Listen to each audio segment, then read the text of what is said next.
Karena mereka masih punya ekspektasi yang tinggi, bro. Jadi mostly mereka beli katakanlah di tahun 2018 atau 2019. Itu properti lagi tinggi-tingginya. Kita kehantam COVID 2-3 tahun, COVID-nya udah beres, langsung drop itu ya. tapi daya belinya belum recover seperti sebelum COVID.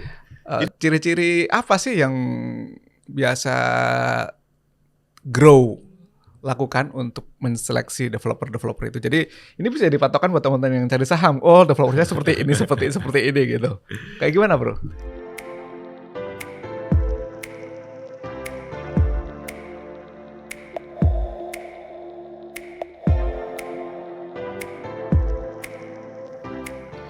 Oke, selamat datang semuanya, teman-teman semua. Udah kembali lagi di podcast Discartes di konteks value ini. Nah, seperti biasa, sekarang kita akan bahas segmen-segmen tertentu dengan teman-teman yang memang sudah expert di bidangnya, ya. Kali ini gue akan ngebahas properti dengan tamu Go Aditya. Please welcome Go Aditya. Halo, bro. Nah, bro, ini kan gue kenalin dulu ya ke teman-teman yang nonton video ini ya. Jadi Mr. Go ini itu salah satu teman gue yang cukup lama ya. Kita kenal itu sejak sebelum COVID. Beliau ini sekarang memiliki brand baru di bidang properti gitu. Coba ceritain dulu ke yang nonton video ini, silakan. Oke, halo teman-teman semua. Senang banget hari ini bisa ngobrol sama Kakanda. Perkenalin, nama gue Go Aditya. Saat ini gue lagi develop company sendiri. Setelah 13,5 tahun di bidang properti, sebelumnya sama brand lain. Sekitar sebulanan terakhir gue lagi kembangin kantor namanya Era Grow.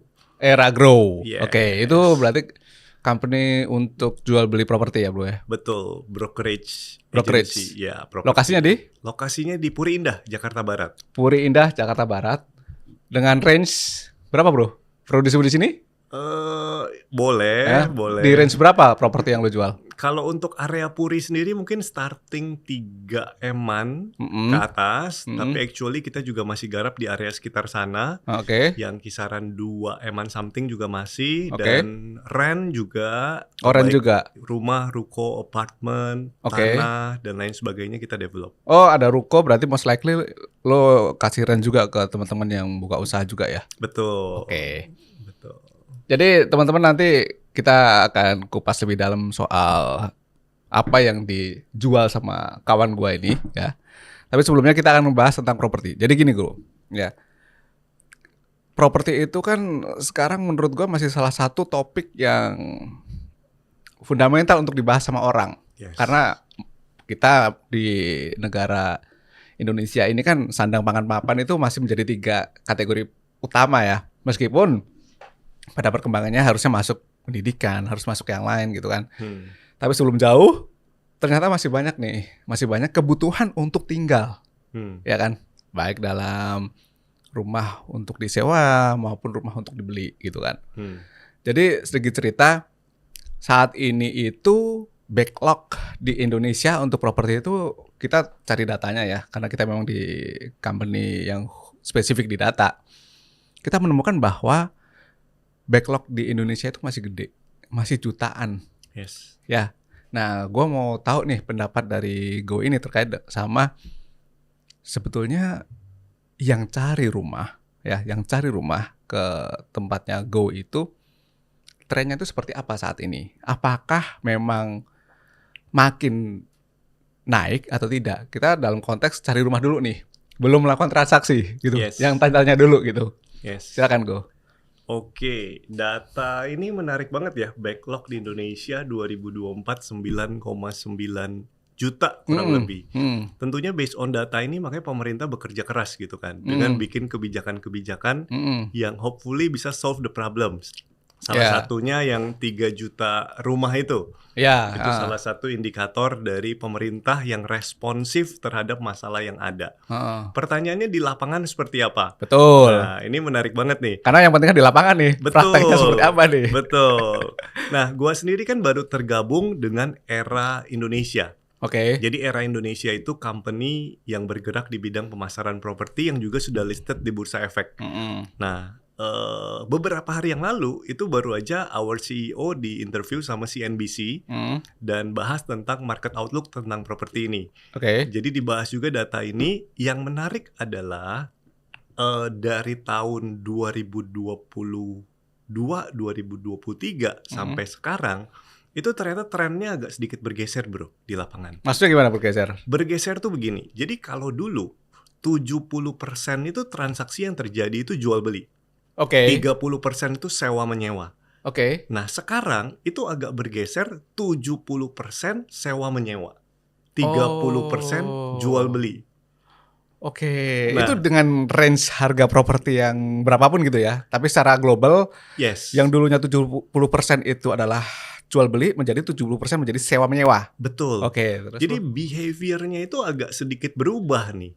Oke. Kebutuhan pokok itu tetap sandang, pangan, papan kayak tadi lu bilang. Tapi beberapa orang itu nggak bisa afford terutama yang papan ini. Kalau sandang dan pangan kan Masih mutlak. bisa lah, mutlak, Harus ya. bisa gitu. Tapi kalau papan, kalau mereka tadinya mungkin KPR, kredit. Sekarang KPR juga semakin sulit dalam tanda kutip ya. Tingkat gagal bayarnya juga tinggi. Sehingga bank lebih berhati-hati dalam supply kredit untuk pembelian rumah. Nah, akhirnya orang-orang yang tadinya bisa KPR, sekarang nggak bisa KPR karena mungkin biaya hidup semakin tinggi, mau nggak mau mereka sewa dulu. Nah, ini jadi satu data yang menarik bahwa ternyata di tengah daya beli yang mungkin slow down, yang melemah, mereka switching ya ke sewa menyewa. Oke. Kalau konteksnya adalah sewa menyewa ya, dan kita udah tahu bahwa range-nya Go itu di angka 2-3 M minimal untuk rumah yang dijual gitu ya. Apakah di range, ini kan berarti medium up ya, apakah di range medium up itu juga demikian bro?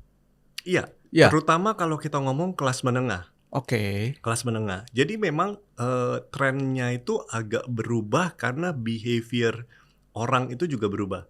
Jadi kalau kita ngomong baby boomers, Gen X, itu mereka yang diuntungkan dari industri properti.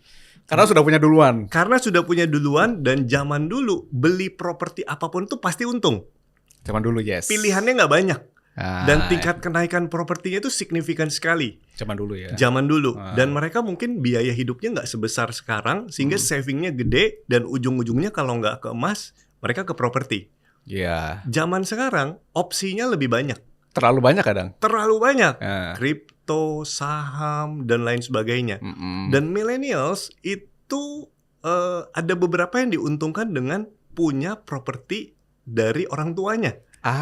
Di zaman baby boomers, di zaman Gen X. Sehingga mereka nggak ada kewajiban atau keharusan untuk beli properti pertama mereka. Exactly. Apalagi kalau seandainya propertinya di pinggiran.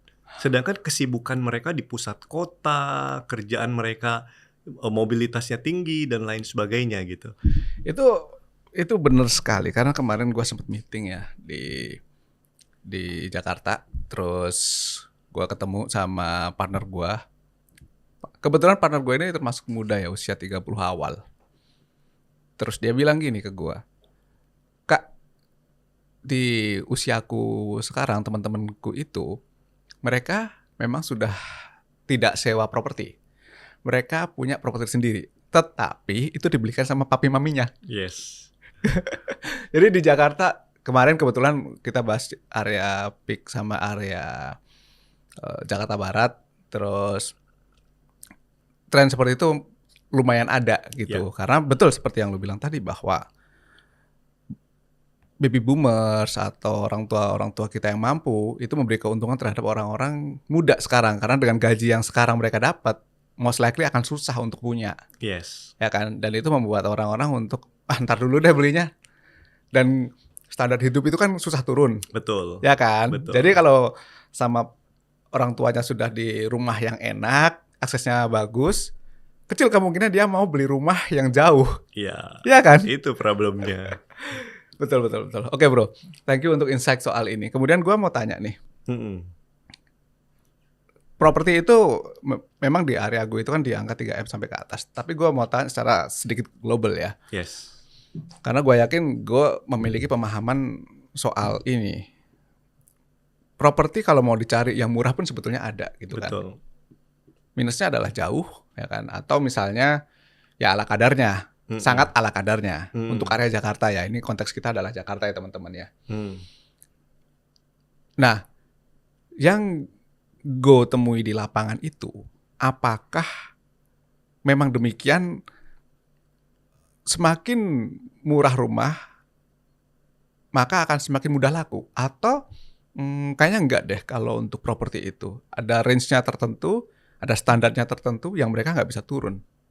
Jadi sebetulnya di harga mana sih yang paling laku untuk tahun-tahun ini, 2024, 2025 maupun ekspektasi yang sudah gue perkirakan? Silakan. Oke. Kalau kondisi sekarang itu terutama 2 tahun 3 tahun terakhir, itu kalau segmen premium itu nggak tergoncangkan. Segmen Jadi, premium enggak ya? Segmen premium anehnya nggak tergoncangkan. Biar teman-teman di sini paham, segmen premium itu berapa Go? Let's say di atas 10 lah. 10M tidak mengalami goncangan sama sekali ya? Yes. Oke, terus? Bahkan sampai amount yang ratusan M gitu di area-area tertentu yang memang supply-nya sangat terbatas. Oke. Jadi Dan hanya orang tertentu yang bisa beli ya? Betul, Oke. betul. Dan itu lebih ke arah yang jual itu jarang. Ya. Jadi yang mau beli itu ketika ada yang jual akan ada yang sikat gitu. Oke. Yang dimaksud dengan area tertentu kalau konteksnya Jakarta, Jabodetabek itu di mana sih, Bro? Let's say Senopati, Senopati. let's say Menteng, Oke. let's say Pondok Indah, Ya. di beberapa yang very prime Oke. gitu. Jadi selama harganya make sense, market price, itu biasanya ada yang sikat.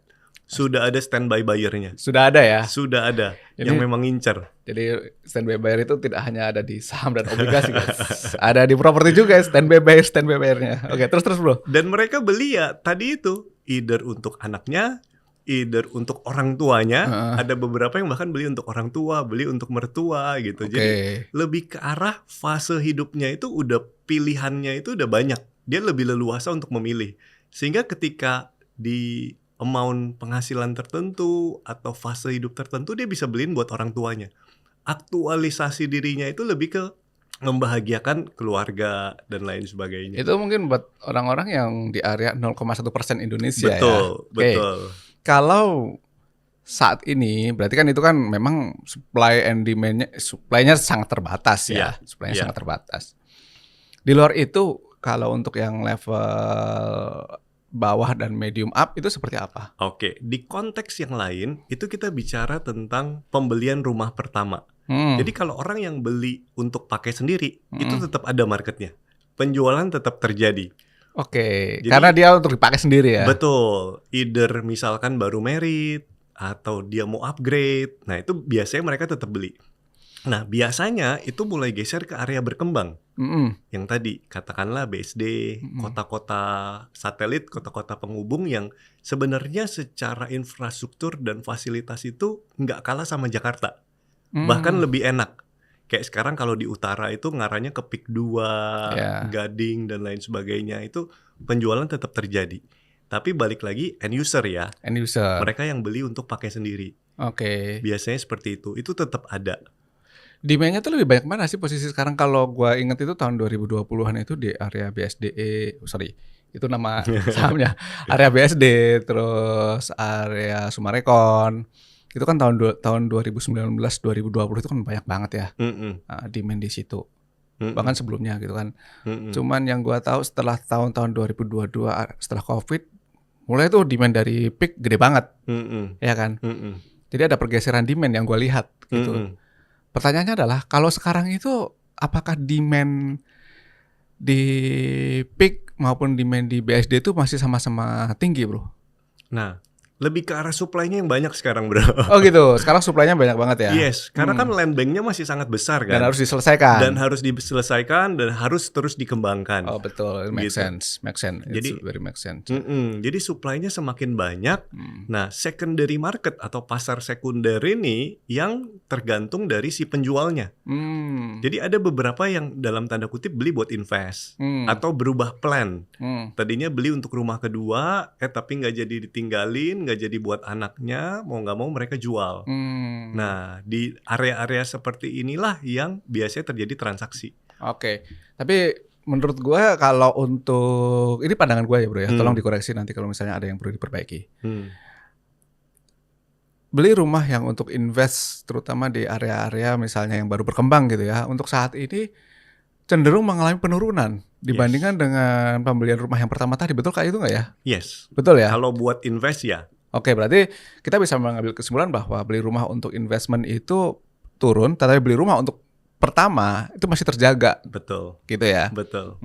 Cuman challenge-nya menurut gua kita masih ada di level daya beli mungkin ya kalau untuk medium low gitu ya. Ya kan di bawah katakanlah di bawah 10 M gitu ya. Oh iya ya. Terus tantangannya apa sih bro kalau misalnya lu jual properti ini sebagai dari sisi agent ya, agent properti dari sisi perusahaan yang menjual properti, tantangannya apa sih? Tantangannya lebih ke satu mengedukasi penjual. Maksudnya Tentunya. gimana? Edukasi menjual. Lo kan menjual bro. Nah, pemilik yang mau menjual rumahnya. Ah. Karena mereka masih punya ekspektasi yang tinggi, bro. Jadi mostly mereka beli katakanlah di tahun 2018 atau 2019. Itu properti lagi tinggi-tingginya. Kita kehantam COVID 2-3 tahun, COVID-nya udah beres, Langsung drop itu ya. tapi daya belinya belum recover seperti sebelum COVID. Jadi harga itu karena mereka ada kemungkinan satu harganya nggak naik atau bahkan mesti rugi tipis. Kedua kena pajak jual beli gitu kan. Nah itu gitu banyak orang yang masih nggak rela menjual di bawah harga dia beli. Oh iya. Nangkep.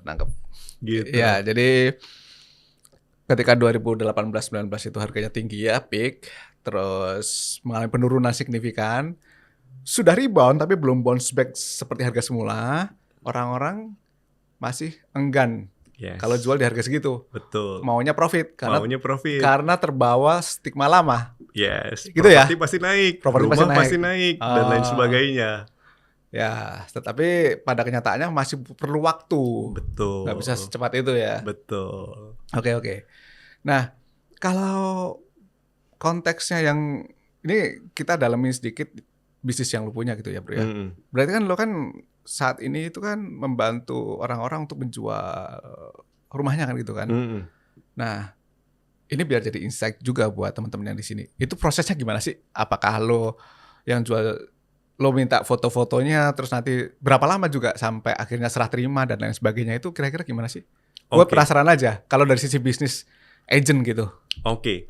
Jadi kalau dari sisi penjual, kenapa sih harus pakai agent properti gitu kan? Satu, kita bantu seleksi buyer. Karena buyer nggak semuanya serius. Ada yang cuma ngecek-ngecek harga, ada yang cuma nanya-nanya doang. Kan malas banget gitu kan. Satu itu. Kedua, membantu negosiasi supaya dapat harga terbaik. Karena kalau nego langsung, biasanya kedua belah pihak punya kepentingan masing-masing. Penjual mau jual setinggi-tingginya, pembeli mau beli semurah-murahnya. Nah, agent itu sebenarnya penengah untuk membantu kepentingan dua belah pihak. Karena market itu dinamis, bro. Nggak bisa, harga laptop sekian mutlak, harga iPad sekian mutlak. Tapi kalau harga rumah sekunder atau secondary market, itu tergantung urgensi si penjual, sama tergantung keberanian si pembeli. Jadi disitulah peran si agent untuk menseleksi, negosiasi, sampai transaksi. Transaksi itu membantu keamanan, legalitas, kenyamanan dari proses dealing sampai ke notaris. Karena kan prosesnya ada pengecekan sertifikat, bayar pajak, dan lain sebagainya. Oh, notaris juga di lu ya? Sampai ke notaris. Kita bantu biasanya ke notaris kenalan kita atau notaris pilihan pembeli. Oke. Nah, seperti itu. Lo dibayar dari fee si penjual atau si pembeli itu? Penjual. Oh, penjual. Jadi hanya satu penjual. Oke. Betul. Sehingga pembeli pun mereka akan lebih senang pakai jasa agent properti. Karena nggak bayar apa-apa tapi malah dapat banyak keuntungan. dapat pilihan, lebih aman, dibantu negosiasi, dan lain sebagainya. Nah, hal-hal kayak gini tuh yang jarang diketahui sama publik. Maksudnya kayak sebetulnya bayarnya gimana, fee-nya seperti apa, itu kan orang kadang-kadang nggak tahu juga gitu ya. Betul. Itu juga berlaku di skema rent atau enggak ya? Betul, Sama ya? Sama. Oke, Cuma sama berarti. amount commission-nya aja yang agak sedikit berbeda. Oke, ya itu nanti tanya ke lu sendiri ya. Teman-teman nanti kalau mau tanya langsung ke Instagram si teman gue ini Go Aditya. Siap. Nah, kita balik lagi ke soal properti yang tadi kita bahas gitu ya, Bro ya. Ini kebetulan sedikit lebih teknis ya. Jadi ternyata untuk saat ini transaksi dari jual beli properti itu sebagian besar masih menggunakan skema tunai gitu ya. Skema KPR, skema KPR. Untuk skema tunai sendiri ternyata sangat sedikit gitu. Kemudian ada lagi tunai bertahap gitu ya, yang biasa developer pas awal-awal. Betul. Yang gua tahu, jadi untuk menarik dengan bahasa marketingnya gitu lah ya, bahasa marketingnya. Nah, yang paling banyak adalah KPR sebesar 70,6%. Ini data yang berhasil tim Value kumpulkan. Nah, pertanyaan gua gini Bro, karena kita penasaran juga sih. Penasaran juga. Nah, ketika misalnya ada transaksi menggunakan skema KPR gitu kan, which is ini sangat besar sekali penggunaannya gitu ya. Dan ini akan sangat mempengaruhi penjualan maupun pembelian dari properti gitu ya. Yeah. Nah, apakah dari tim lo itu sebagai agent juga ikut membantu penjualan rumah-rumah yang non-secondary Bro? Misalnya kalau sekarang kan biasanya developer mereka punya tim sendiri gitu ya. Nah, gue penasaran apakah dari tempat lo itu juga ikut menjualkan yang primary gitu. Terus dari yang lo tahu itu, kalau misalnya penjualan KPR yang secondary yang biasa lo lakuin seperti sekarang gitu kan, apakah juga diikut sertakan untuk memilih bank dan lain sebagainya, Bro? Iya.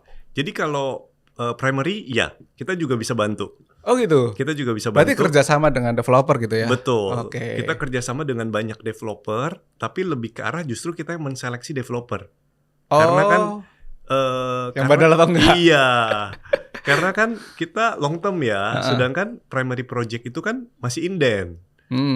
Jadi biasanya kita pilih-pilih developer yang memang punya track record yang bagus dan lain sebagainya. Oke, developer seperti apa contohnya? Maksudnya nggak usah sebut merek, nggak usah, tapi ciri-ciri apa sih yang biasa Grow lakukan untuk menseleksi developer-developer itu? Jadi ini bisa jadi patokan buat teman-teman yang cari saham. Oh, developernya seperti ini, seperti ini gitu. Kayak gimana, Bro? Satu tentunya dari sisi company-nya. Company dalam arti kata track record perusahaannya, sebelumnya bangun proyek di mana dan lain sebagainya, delivery-nya gimana. Delivery itu sampai serah terima kunci maksudnya? Sampai serah terima, after sales-nya gimana, itu kan kita bisa dengar-dengar ya. Dan track record, dan developer itu mesti punya land bank banyak. Jadi ketika satu udah selesai, mereka akan cari move, lagi. Move ke project berikutnya. Jadi kalau mau lihat, kita tinggal lihat aja ke project sebelumnya dulu. Kedua, tentu legalitas. Jadi sertifikat dan lain sebagainya sebenarnya kita bisa tanya dengan jelas. Kita berhak tanya dengan jelas. Caranya, Bro? Cari tahu apakah sertifikatnya clean and clear dan lain sebagainya. Maksudnya IMB. Tanyanya ke siapa itu? Ke developer. Ke developer. Jadi kalau kita sebagai agent, biasanya kita akan tanya terlebih dahulu tentang legalitasnya. Nah, kalau seandainya benar-benar masih awal, developer itu willing untuk kasih lihat. Atau seenggaknya, oh ya ini kita sudah keluar IMB-nya, kita sudah keluar izin apanya dan lain sebagainya, sehingga mereka baru jualan. Karena ada momen-momen tertentu di mana mereka jualan modal gambar doang. Nggak mau kasih lihat itunya ya? Iya, ada momen-momen waktu itu begitu gitu. Kan kemarin sempat ada kasus sebuah developer itu rumahnya udah jadi, ternyata IMB-nya belum jalan. Kayaknya di berita pernah muncul seperti itu. Terus jadi kasus. Nah berarti yang lo lakukan adalah lo selalu melihat dari sisi legalitasnya sudah terpenuhi semua gitu ya? Biasanya seperti itu. Jadi kita seleksi seperti itu. Oh, gitu. Kalau retail biasa, konsumen biasa, itu ada yang melakukan hal itu nggak? Maksudnya biasa nggak melakukan hal itu? Nah, ada beberapa yang nggak aware atau nggak tahu gitu loh. Jadi cuma lihat di pameran, cuma lihat di show unit dan lain sebagainya. Nah, sebaiknya visit ke projectnya dulu. dapat feel-nya. Oke atau enggak? Penting, ini Oke. penting karena kan kita beli rumah atau apartemen atau apa, amount-nya kan gede kan. Yes, Jadi betul. feel-nya gimana? Seenggaknya sortir itunya dulu dan project-project sebelumnya. Oke. Lalu KPR ini juga penting Oke. karena ini mengindikasi bagaimana dia punya sertifikat, bank menilainya seperti apa. Semakin banyak bank yang kerjasama, artinya dia sudah lebih apa ya, fundamentalnya bagus gitu loh bro, gitu. KPR apa yang paling susah bro? Tanah. Oh, Biasanya tanah. Oke. Tapi kalau rumah, apartemen juga tergolong susah gitu. Oh gitu. Apartemen biasanya nggak terlalu banyak. Nah kalau rumah biasanya cenderung lebih banyak. Ya, Nah, udah umum ya. Udah umum. Jadi kalau tadi pertanyaannya apakah kita bantu juga untuk KPR? Yes. Lu bantu juga? Kita bantu juga. Kita Capek ada sih kerjanya sih. lumayan. Gue kadang-kadang merasa bersyukur kerjaan gue gak sebanyak itu. Terus bro. Iya, jadi kita juga punya banyak rekanan bank karena nggak semua orang punya akses ke perbankan itu. Kalau nasabah-nasabah prioritas, nasabah-nasabah premium, privilege dan lain sebagainya, mungkin mereka bisa punya akses, tapi nggak semua orang kan punya akses ke perbankan seperti itu. Nah, biasanya kita bisa provide beberapa pilihan. Beberapa pilihan bank, lalu kemudian dia bisa kasih simulasi. Oh, kalau yang ini kelebihannya apa, kelemahannya apa. Kalau yang ini kelebihannya apa, kelemahannya apa. Karena nggak mungkin lu menang semuanya kan. Yes. Tinggal disesuaikan dengan kebutuhan kondisi saat itu apa yang cocok. Ya.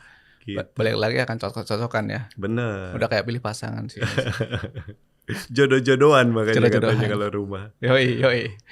Oke, terus kita juga melakukan analisis bro bahwa dalam skema properti ini yang menghambat penjualan properti di Indonesia, balik lagi adalah masalah harga gitu, masalah harga. Ya biasanya yang kita temukan ternyata kenaikan harga bangunan itu menjadi salah satu faktor yang signifikan dalam pembangunan maupun transaksi jual beli. Habis itu masalah perizinan, baru suku bunga KPR, perpajakan dan lain sebagainya. Makanya yang gue perhatikan ya, kalau sekarang itu kan salah satu insentif untuk bisnis properti di Indo itu ya main di sisi fiskal ya, artinya ada insentif pajak ya, betul ya? Betul. Sehingga harapannya ya orang-orang itu bisa untuk beli properti lagi. Ya ini sekilas, jadi teman-teman tahu nih apa sih yang bikin bisnis properti di Indonesia itu sedikit mengalami perlambatan, gitu ya bro ya? Yes. Gitu. Nah bro, sekarang gue mau tanya nih, kan kita udah bicara data dan gue udah membahas juga tentang situasi bisnis agent, ya kan, agent properti gitu kan. Ini kan YouTube ini ditonton sama teman-teman investor nih, teman-teman investor, baik itu investment di stock market maupun di properti. Pasti ada juga beberapa teman yang di sini beli properti juga gitu kan. Dan investment di stock market itu juga beberapa kan ada di emiten properti bro, kan gitu ya. Makanya tadi gue menanyakan ketika lu kerjasama dengan developer itu apa yang dilihat gitu ya, apa yang dilihat. Misalnya kayak legalitas dan lain sebagainya gitu. Nah, ada nggak pesan buat teman-teman baik itu invest di properti, ya invest di properti dulu kali ya. Kira-kira apa saja sih yang perlu mereka perhatikan sebelum mereka memutuskan untuk membeli rumah, entah itu rumah pertama maupun rumah kedua gitu. Tolong dikasih insight Bu, silakan. Oke. Properti itu apakah masih menarik? Pertanyaannya. Apakah harga properti turun? Mungkin nggak harga properti turun? Actually sebenarnya nggak mungkin. Kenapa nggak mungkin? Harga properti itu akan cenderung naik. Kenapa cenderung naik? Karena ada 3 hal. Ini kemarin dibahas juga tuh pas di Outlook CNBC. Pertama, harga tanahnya dulu.